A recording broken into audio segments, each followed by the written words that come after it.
നമസ്കാരം. മുഖ്യമന്ത്രിക്കോ മുഖ്യമന്ത്രിയുടെ മകൾ വീണ വിജയനെതിരെയോ ഏതെങ്കിലും തരത്തിൽ ആരെങ്കിലും ഒരു പരാതി നൽകിയാൽ ഉറപ്പായും ജയിലിൽ കിടക്കേണ്ടി വരുമെന്നുള്ള കാര്യത്തിൽ സംശയമില്ല. ഇതായപ്പോൾ ഷോൺ ജോർജും പോകുന്നു ജയിലിലേക്ക് തന്നെ എന്ന് പറയേണ്ടി വരും. മുഖ്യമന്ത്രി പിണറായി വിജയൻ്റെ മകൾക്കെതിരെ ഏത് തരത്തിലാണ് ഷോൺ ജോർജ് പരാതി നൽകിയത്? ഇപ്പോൾ തന്നെ മകൾ വീണ വിജയൻ്റെ പരാതിയിൽ ഷോൺ ജോർജിനെതിരെ പോലീസ് കേസെടുത്തിരിക്കുകയാണ്. ഒപ്പം തന്നെ ഷോൺ ജോർജിനെതിരെയും ചില മാധ്യമങ്ങൾക്കെതിരെയുമാണ് അത്തരത്തിലൊരു കേസ് ഉണ്ടാക്കിയെടുത്തിരിക്കുന്നത് എന്നും ആ കേസിൽ പ്രതിയാക്കപ്പെട്ടിരിക്കുന്നുവരെയെല്ലാം. അത് വീണയ്ക്ക് കനേഡിയൻ കമ്പനി ഉണ്ട് എന്ന് സൈബർ ഇടങ്ങളിൽ വ്യാജ പ്രചരണം നടത്തി എന്നുള്ള പേരിൽ വീണ വിജയൻ്റെ പരാതിയുടെ അടിസ്ഥാനത്തിലാണ് ഇപ്പോൾ കേസെടുത്തിരിക്കുന്നത് എന്ന് പറയുന്നത്. അതേസമയം ജാമ്യം ലഭിക്കാവുന്ന വകുപ്പുകൾ ചുമത്തിയാണ് കേസെടുത്തിരിക്കുന്നത് എന്നാണ് അറിയാൻ കഴിയുന്നത്. പക്ഷേ അച്ഛനും ഭർത്താവും ഈ CPMൻ്റെ വലിയ ഉന്നത നേതാക്കളായതിനാലാണ് അവരെ പിന്തുടർന്ന് ഇത്തരത്തിൽ ആക്രമിക്കുന്നത് എന്നാണ് വീണയുടെ ഒരു തരത്തിലുള്ള വാദം. പക്ഷേ ആ വാദം എത്രത്തോളം ഉണ്ട് എന്ന് പറയാൻ കഴിയില്ല. അവരുടെ പരാതിയിൽ ആരോപിക്കപ്പെടുന്നത് ഇങ്ങനെയാണ് എന്ന് മാത്രം. വീണയ്ക്ക് കനേഡിയൻ കമ്പനി ഉണ്ട് എന്ന് ഫേസ്ബുക്ക് പോസ്റ്റിലൂടെയാണ് ഷോൺ ജോർജ് പറഞ്ഞിരുന്നത്. ആരോപണമുണ്ടായതിന് പിന്നാലെ തന്നെ ആ കമ്പനിയുമായി ബന്ധപ്പെട്ട് വരുന്ന കാര്യങ്ങളെല്ലാം ആ കമ്പനിയുടെ ലിങ്ക്ഡിൻ പ്രൊഫൈലിലൊക്കെ വലിയ തിരുത്തലുകളൊക്കെ വരുത്തുകയുണ്ടായി. തിടുക്കപ്പെട്ടാണ് അത്തരത്തിലുള്ള തിരുത്തലുകൾ വരുത്തിയിരുന്നത്. പക്ഷേ അത്തരത്തിലുള്ള തിരുത്തലുകൾ എന്തുകൊണ്ട് വരുത്തിയെന്ന് സമൂഹം ചോദിക്കില്ലേ? ആ ചോദ്യത്തിന് ഉത്തരമില്ല. മാസപ്പടി കേസുമായി ബന്ധപ്പെട്ട് മാസപ്പടി കേസിൽ എക്സാലോജിക്കിനെതിരായിട്ടുള്ള SFIയുടെ അന്വേഷണം, ആ SFIയുടെ അന്വേഷണം കർണാടക ഹൈക്കോടതി ശരിവെച്ച സാഹചര്യത്തിലാണ് ഇപ്പോൾ ഇതെല്ലാം വലിയ സംഭവമായി മാറുന്നത്. കോർപ്പറേറ്റ് ഭരണത്തിലെ സുതാര്യതയും ഒപ്പം തന്നെ ഉത്തരവാദിത്വവും ഊട്ടിയുറപ്പിക്കണമെന്ന ഏറ്റവും വലിയ വ്യക്തമായിട്ടുള്ള ഒരു ധാരണ അല്ലെങ്കിൽ വ്യക്തമായിട്ടുള്ളൊരു സന്ദേശം, ആ ഒരു സന്ദേശമാണ് സുപ്രീം കോടതി വിധിയിലൂടെ വരുന്നത് എന്ന് പറയേണ്ടി വരുമല്ലോ. ഇനി സുപ്രീം കോടതിയിലെ പ്രമുഖ അഭിഭാഷകനായിട്ടുള്ള ചെന്നൈ സ്വദേശിയായിട്ടുള്ള അരവിന്ദ് P. ദത്തറാണ് ഇതുമായി ബന്ധപ്പെട്ട് ഈ കേസുമായി ബന്ധപ്പെട്ട് വീണ വിജയൻ്റെ കമ്പനിക്ക് വേണ്ടി ഹാജരായത് എന്ന് പറയേണ്ടി വരുന്നു. കാരണം അത് പറയേണ്ടി വരുന്ന സാഹചര്യം ഇതാണ്. കാരണം ഏകദേശം 1.35 കോടി രൂപ, 1.5 കോടി രൂപയാണ് ഈ അരവിന്ദ് എന്ന് പറയപ്പെടുന്ന വക്കീലിൻ്റെ ഫീസ് എന്നുള്ളത്. ഇതൊക്കെ എവിടെ നിന്ന് കൊടുക്കാൻ കഴിയുന്നു എന്നുള്ളതാണ്. കേസിൽ സ്റ്റേക്ക് സാധ്യത ഇല്ലാതിരുന്നിട്ട് പോലും ഇത്രയും വലിയ തുക മുടക്കി അഭിഭാഷകനെ കളത്തിറക്കിയതിന് പിന്നിൽ എന്താണ് എന്ന ചോദ്യമുണ്ടാകും. കാരണം എന്തിനു വേണ്ടിയിട്ടാണ് ഇത്രയും 1.5 കോടിയിലധികം രൂപ കൊടുത്തൊരു വക്കീലിനെ കൊണ്ടുവരുന്നത് എന്നൊരു ചോദ്യം ഉണ്ടാവില്ലേ? കേസിൽ SFIയുടെ അന്വേഷണം, ആ അന്വേഷണത്തെ തടയുക എന്നതായിരുന്നു ഈ അരവിന്ദ് P. ദത്താറിൻ്റെ മുഖ്യ ദൗത്യം എന്ന് പൊതുസമൂഹത്തിന് ഇപ്പോൾ മനസ്സിലായി എന്ന് വേണമെങ്കിൽ പറയാം. പക്ഷേ സാമ്പത്തിക ക്രമക്കേട് കേസുകളിൽ പൊതു താൽപ്പര്യം ഉയർത്തിപ്പിടിക്കുന്നതാണ് ഈ ജുഡീഷ്യറിയുടെ വിധി അല്ലെങ്കിൽ ജുഡീഷ്യറിയുടെ ചുമതല എന്ന വ്യക്തമായിട്ടുള്ളൊരു സന്ദേശമുണ്ടല്ലോ. ആ സന്ദേശം നൽകുക എന്നുള്ളത് വളരെ കൃത്യമായി നടന്നിരിക്കുന്നു എന്ന് പറയാം. കാരണം വീണയുടെ ഹർജി തള്ളിയതിലൂടെ കോടതി നൽകുന്നത് അത്തരത്തിലൊരു വലിയ സന്ദേശമാണ് എന്നുള്ളതാണ്. SFIയുടെ അന്വേഷണം തുടരുന്നതിലൂടെ കോർപ്പറേറ്റ് സ്ഥാപനങ്ങളുടെ ഒരു സുതാര്യത, ഒപ്പം തന്നെ അവരുടെ ഒരു ഉത്തരവാദിത്വം ഈ വിഷയങ്ങളിലൊക്കെ സൂക്ഷ്മമായി നിരീക്ഷിക്കപ്പെടണം. അല്ലെങ്കിൽ അങ്ങനെ നിരീക്ഷിക്കപ്പെടുന്ന തരത്തിലുള്ള ഒരു കേസായി ഈ കേസിനെ മാറ്റേണ്ടിയിരിക്കുന്നു. ഇപ്പോൾ അത് മാറിയിരിക്കുന്നു എന്ന് പറയുന്നു. SFIയുടെ അന്വേഷണത്തിന് എതിരെയായിട്ടാണ് അരവിന്ദ് P. ദത്താർ ഉന്നയിച്ച മുഖ്യവാദങ്ങൾ എന്ന് പറയപ്പെടുന്നത്. എന്തിനു വേണ്ടിയിട്ടായിരുന്നു അത്തരത്തിലുള്ള മുഖ്യവാദങ്ങൾ? കമ്പനി രജിസ്ട്രാറുടെ അന്വേഷണം പുരോഗമിക്കുകയാണ് എന്നും ആ അന്വേഷണം പുരോഗമിക്കുമ്പോഴാണ് ഈ അന്വേഷണത്തെ തടസ്സപ്പെടുത്തേണ്ടത് അല്ലെങ്കിൽ നിർത്തിവെക്കേണ്ടത്. സമാന്തര അന്വേഷണം ശരിയല്ല എന്നാണ് SFIയുടെ സമീപനം. ഒപ്പം തന്നെ അറസ്റ്റും സ്വത്ത് കണ്ടുകെട്ടലും അടക്കമുള്ള കാര്യങ്ങൾ, അതൊക്കെ വളരെ നിർദ്ദയമായ UAPA പോലെയാണ് എന്നതടക്കമുള്ള കാര്യങ്ങളാണ് വാദിച്ചത്. അതായത് വീണ വിജയനെ അറസ്റ്റ് ചെയ്യുകയാണെങ്കിൽ അത് നിർത്തലാക്കുക. SFIയുടെ അന്വേഷണം ആവശ്യമായിട്ടുള്ള ഗുരുതര സാമ്പത്തിക തട്ടിപ്പ് അത് എക്സാലോജിക് കേസിൽ ഇല്ലെന്നായിരുന്നു ദത്താറിൻ്റെ അടക്കം വാദമെന്ന് പറയപ്പെടുന്നത്. 2013 കമ്പനി നിയമപ്രകാരം സെക്ഷൻ 210 പ്രകാരമുള്ള അന്വേഷണം, ആ അന്വേഷണം തുടരുകയാണ്. അത് തുടരണമെന്ന് തന്നെയാണ് താരതമ്യേന ഒരു ചെറിയ ഇടപാടിൽ, അതും ഗുരുതരമായിട്ടുള്ള തട്ടിപ്പിൻ്റെ പേരിൽ, അത്തരം ഗുരുതരമായിട്ടുള്ള ഒരു തട്ടിപ്പിൻ്റെ സൂചന പോലും ഇല്ലാത്ത കേസിൽ സെക്ഷൻ 212 പ്രകാരം അന്വേഷണം നടത്തുന്നതിനെയാണ് ദത്താർ ചോദ്യം ചെയ്തിരിക്കുന്നത്. അത്തരത്തിൽ ദത്താറിൻ്റെ ചോദ്യം ചെയ്യലുകൾ ഈ കേസ് ഇല്ലാതാക്കുക എന്നുള്ള ലക്ഷ്യത്തോടു കൂടിയാണ്. 212 വകുപ്പ് UAPA വകുപ്പിന് സമാനമാണ് എന്ന് പറയാമല്ലോ. അത്തരത്തിൽ തന്നെയാണ്. ഇതുപോലെ തന്നെയാണ് സഹാറ കേസ് പോലെ ഏകദേശം 100 കണക്കിന് കോടികളുടെ അഴിമതി നടന്ന ഏറ്റവും വലിയ കേസാണ്.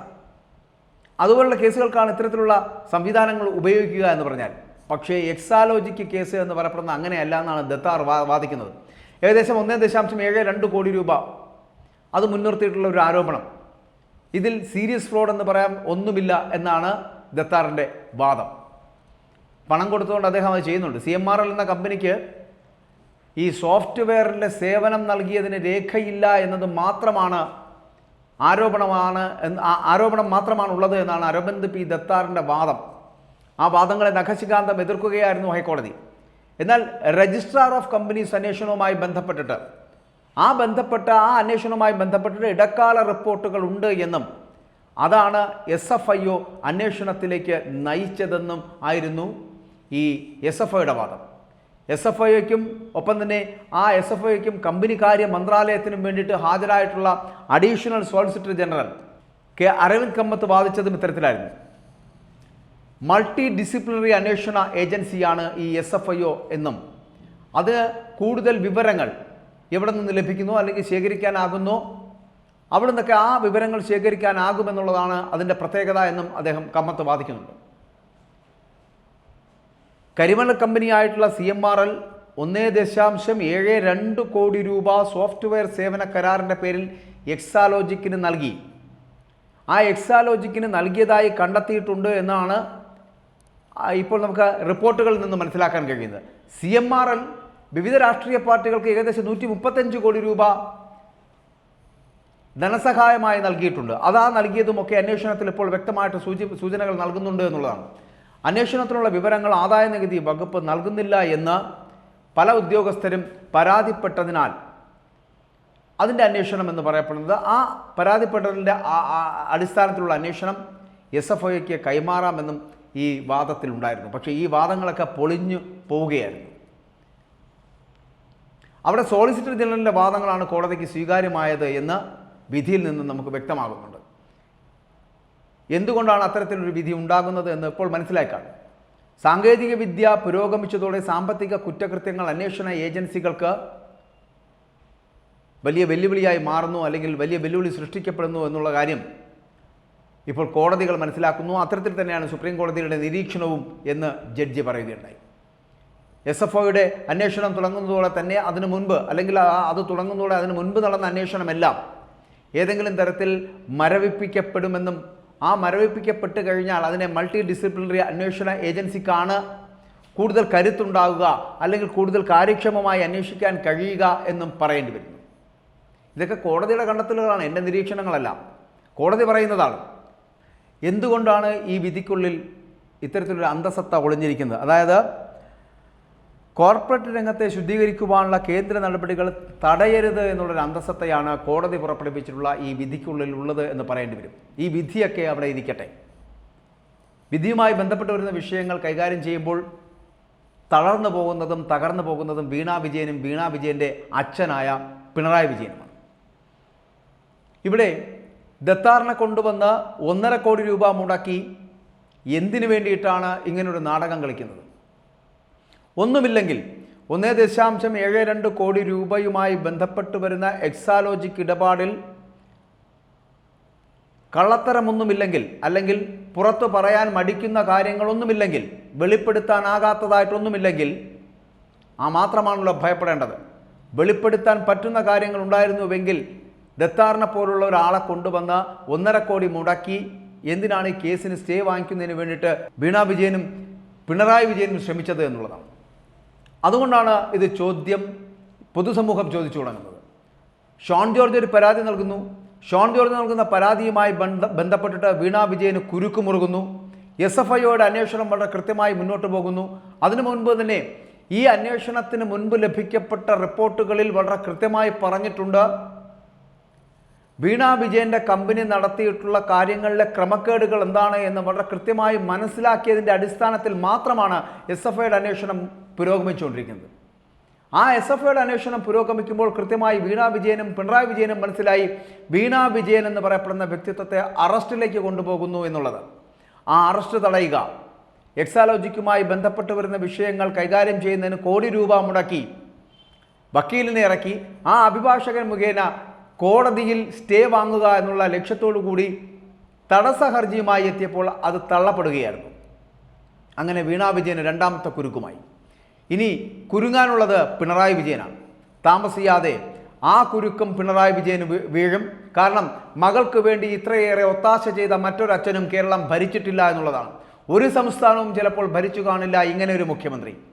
എന്നിട്ടും തൊഴിലാളിക്ക് വേണ്ടി ഇങ്ങനെ വാതോരാതെ പറയുന്ന ഒരു പാർട്ടിയുടെയും ഒരു പ്രസ്ഥാനത്തിൻ്റെയും നേതാക്കന്മാരും അതിൻ്റെ മേലാളന്മാരായിട്ടുള്ള മുഖ്യമന്ത്രിയും ഒക്കെ ചേർന്ന് നിന്നുകൊണ്ട് നടത്തുന്ന അഴിമതിക്ക് കൂട്ടുപിടിക്കുന്ന ഒരു മന്ത്രിസഭയും ആ മന്ത്രിസഭയ്ക്ക് താങ്ങായി നിൽക്കുന്ന പാർട്ടിക്കാരും പാർട്ടി വക്താക്കളും സംസ്ഥാന സെക്രട്ടറിയും ഒക്കെ ചേർന്ന് ഈ കേരളത്തെ ഭരിച്ചു മുടിക്കുകയാണ്, കട്ട് തിന്നുകയാണ്. ഒപ്പം ഈ മകൾക്ക് വേണ്ടി 1.5 കോടിയിലധികം രൂപ മുടക്കി വക്കീലിനെ കൊണ്ടുവരാൻ എവിടെ നിന്നാണ് ഇതിനുള്ള സോഴ്സ്? എവിടെ നിന്നാണ് ഈ കാശ് ഇവർക്ക് എത്തുന്നത്? ഇത് വെളിപ്പെടുത്തണ്ടേ? അങ്ങ് കണ്ണൂരിൽ നിന്ന് ഒരു തൊഴിലാളി കുടുംബത്തിൽ പിറന്ന പിണറായി വിജയന് കോടിക്കണക്കിന് രൂപ ഇട്ട് അർമാദിക്കുവാൻ, മകളെ സംരക്ഷിച്ചു നിർത്തുവാൻ, മകൾക്ക് വേണ്ടി ഇങ്ങനെ കോടിക്കണക്കിന് രൂപ കൊടുത്ത് വക്കീലിനെ ഇറക്കി അവർക്ക് വേണ്ടിയിട്ട് വീണ വിജയനെ ജയിലിലേക്ക് അടയ്ക്കാതിരിക്കുന്നതിന് വേണ്ടിയുള്ള ശ്രമം നടത്തുന്നതിന് വേണ്ടി ഇത്രയേറെ കോടി രൂപ ആരാണ് നൽകുന്നത്? പിണറായി വിജയൻ്റെ കയ്യിൽ അപ്പോൾ കോടികളുണ്ട് എന്ന് പറയുന്നതിൽ സത്യമുണ്ട് എന്ന് മനസ്സിലാക്കേണ്ടി വരും. അല്ലെങ്കിൽ വീണ വിജയൻ എത്രത്തോളം കോടികൾ ലഭിക്കുന്നുണ്ട് എന്ന് പറയുന്നത് സത്യമാണ് എന്ന് മനസ്സിലാക്കേണ്ടി വരും. അപ്പോൾ ഇവിടെ പറയുന്ന കാര്യങ്ങളിൽ SFIയുടെ അന്വേഷണം വളരെ കൃത്യമായി നടക്കുകയാണെങ്കിൽ കൃത്യമായും വീണ വിജയൻ ജയിലഴികൾക്കുള്ളിലേക്ക് പോകുകയും കൂട്ടിനായി പിണറായി വിജയൻ എത്തുകയും ചെയ്യുമെന്നുള്ള കാര്യത്തിലും സംശയമില്ല. കാരണം 1 രൂപയാണെങ്കിലും അത് കട്ടെടുത്തിട്ടുണ്ടെങ്കിൽ വളരെ കൃത്യമായി തിരിച്ചു നൽകേണ്ടതാണ്. സംസ്ഥാനത്തിൻ്റെ ജനങ്ങളുടെ കരം പിരിച്ച തുക കൊണ്ട് ഇവരുടെയൊക്കെ ആർഭാടങ്ങൾക്കും ദൂർത്തിനും വേണ്ടി മാത്രം നടത്തുന്ന ഇത്തരത്തിലുള്ള മാമാങ്കങ്ങളുണ്ടല്ലോ, അത് നിർത്തലാക്കപ്പെടേണ്ടതാണ്. ഏത് കമ്മ്യൂണിസ്റ്റ് സർക്കാർ ഭരിച്ചാലും ശരി, തൊഴിലാളിക്ക് ഒരു തരത്തിലും നീതി ലഭിക്കാത്ത പിണറായി വിജയനെ പോലുള്ളവർ ഭരിക്കുന്ന ഈ സർക്കാരുകൾ അറബിക്കടലിൽ മുങ്ങുക തന്നെ വേണമെന്നാണ് ഇപ്പോൾ ജനങ്ങൾ ആഗ്രഹിക്കുന്നത്. അതിൻ്റെ ഏറ്റവും അവസാനത്തെ ഉദാഹരണമാണ് ഈ പറഞ്ഞു വെക്കുന്നതും. അതായത് ചെയ്തു കൂട്ടിയതെല്ലാം പാപങ്ങളായിരുന്നു, തെറ്റുകളായിരുന്നു എന്ന് സമ്മതിക്കുന്ന തരത്തിലുള്ള ഏറ്റുപറച്ചിലാണ് 1.5 കോടിക്ക് ഒരു വക്കീലിനെ ഇപ്പോൾ കൊണ്ടുവന്ന് തടസ്സ ഹർജി ഉൾപ്പെടെയുള്ളവ, സ്റ്റേ ഉൾപ്പെടെയുള്ളവ നേടിയെടുക്കുന്നതിനുള്ള ശ്രമം ഇപ്പോൾ വീണ വിജയനും പിണറായി വിജയനും നടത്തിക്കൊണ്ടിരിക്കുന്നത്. ഒപ്പം ഷോൺ ജോർജിനെ അറസ്റ്റിലേക്ക് നയിക്കുക, ഷോൺ ജോർജിനെ ഒരു ദിവസമെങ്കിലും ജയിലറകൾക്കുള്ളിൽ ഇരുത്തുക എന്നൊരു ലക്ഷ്യത്തോടു കൂടി മാത്രം തന്നെയാണ് പിണറായി വിജയൻ്റെ ഈ ഒരു യാത്ര, വീണ വിജയൻ്റെ ഈ ഒരു യാത്ര എന്ന് പറയേണ്ടി വരുന്നു. കാരണം ഇന്നല്ലെങ്കിൽ നാളെ ഷോൺ ജോർജിനെ അറസ്റ്റ് ചെയ്തേക്കും. അതിനുള്ള എല്ലാ തരത്തിലുള്ള ശ്രമങ്ങളും വട്ടം കൂട്ടുകയാണ് പിണറായി വിജയനും വീണ വിജയനും. പക്ഷേ എന്തായാലും ഒരു പിടിവള്ളി ഇല്ലാതാകുന്ന തരത്തിലേക്ക് പിണറായി വിജയനും വീണ വിജയനും പോകുന്നു എന്നുള്ളതാണ് SFIയുടെ അന്വേഷണവുമായി ബന്ധപ്പെട്ടിട്ട് പുരോഗമിക്കുമ്പോൾ നമുക്ക് മനസ്സിലാക്കാൻ കഴിയുന്നത്. വരും ദിവസങ്ങളിൽ ഈ കേരളം ചർച്ച ചെയ്യാൻ പോകുന്നതും ഏറ്റവും ചൂടേറിയ വാർത്തകളും ഈ വീണ വിജയനുമായി ബന്ധപ്പെട്ടതായിരിക്കും. ഒപ്പം തന്നെ ഷോൺ ജോർജിൻ്റെ അറസ്റ്റായിരിക്കും. അതിനൊപ്പം മുഖ്യമന്ത്രി പിണറായി വിജയൻ രാജിവെക്കുക എന്നത് ചോദ്യവുമായിരിക്കും. അത് വരും ദിവസങ്ങൾ അറിയുകയും ചെയ്യാം.